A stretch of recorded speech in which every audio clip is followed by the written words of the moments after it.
Alright everyone, today we're going to be visiting 4 different dungeons. Sunken Temple of Qarn, Hard, Wanderer's Palace Hard, and the Lost City of Amdapor. We're going to be getting 6 skills today. We're going to start off with the Cactguard from the Sabotender Gaurdia in the Sunken Temple of Qarn. Now, one thing about this is it's a mob spawn during a boss fight. It is not a boss. It is not a random mob in the dungeon. It is a mob spawned by a boss. So you're going to get to this Sabotender boss. I forget what she's actually called, even though it's right there on the screen. But my video preview is so small, I can't read it. And you're just going to keep murdering everything until the 3rd wave of Sabotenders, where you get this guy with the big club and the shield. And then, we got lucky, got on our first try. We just murdered him, and when he died, it popped up. It was our very first run through, so I'm hoping that speaks well for everyone else. And don't worry if you get one shot by the boss afterwards, because the action was still learned. What Cactguard is going to do is going to give you a 5% defense buff for 6 seconds, or 15 if you have the Aetherical Mimicry tank aspect on. Next, we are going to be moving into Wanderer's Palace. Now, the ability that you can get here, you can also get from the Marberry, the rank A elite, outside in Upper La Nacia, or you can get it from the Tonberry King, the final boss in Wanderer's Palace normal mode. This big boy. Now, essentially, it's one of the main attacks he does.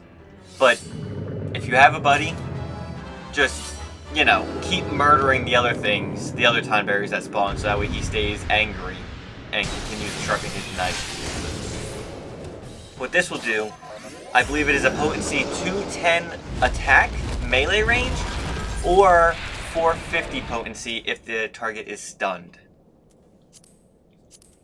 Now, if you've been following the guide up this long, you know Blue Mage has a ton of stun spells. So as long as you're within melee range, go ham.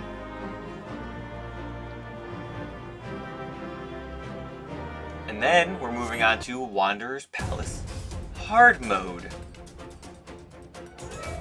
Because, just gotta throw an extra dungeon in there. Here you want the first boss, Frumious Koheel Ja. We found, and the spell you're looking for is Fire Angon. It's pretty much his ranged attack that he does. That's not the spear throwing and not the AoE.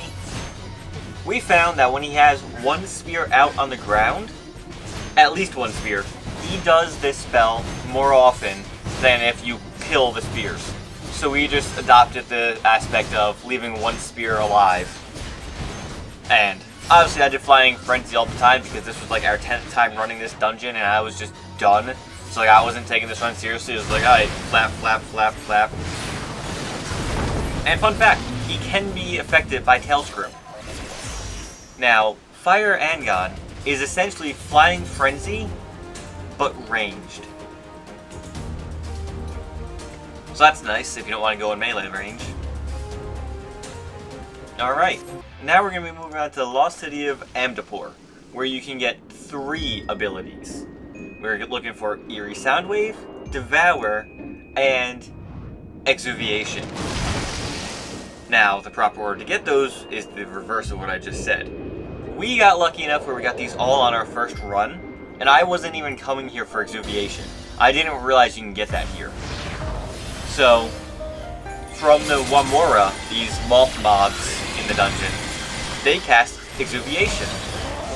So when you're killing them, the chance you'll get it completely took me by surprise, because I was not expecting to get that. I had that spill saved for my Sea of Clouds video. But, well, here we are. So Exuviation is a 50 potency heal spell, or 350 potency if you have Aetherical Mimicry Healer.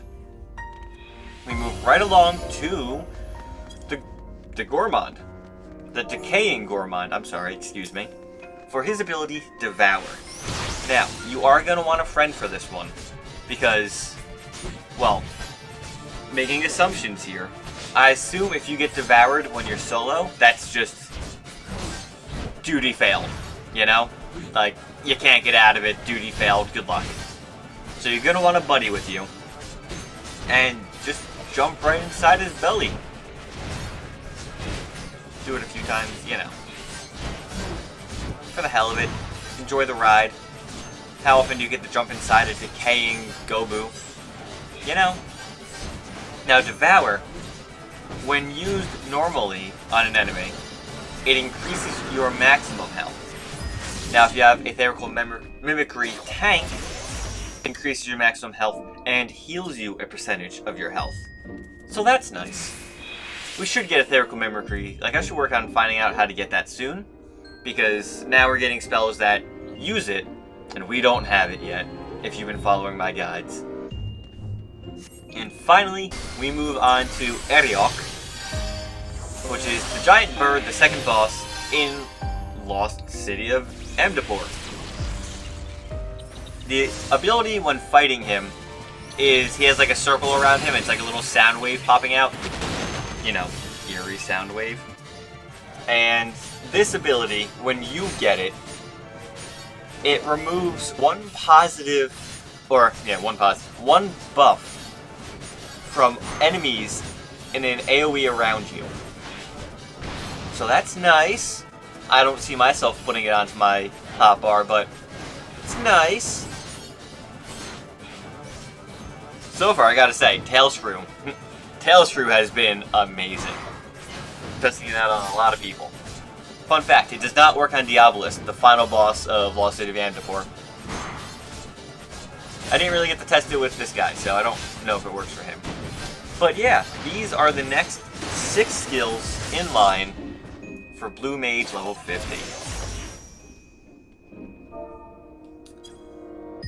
I know the starting image isn't as great or as precise as my previous one, where I was able to give you a location and name and stuff, but that's because it's in a dungeon, it's a boss.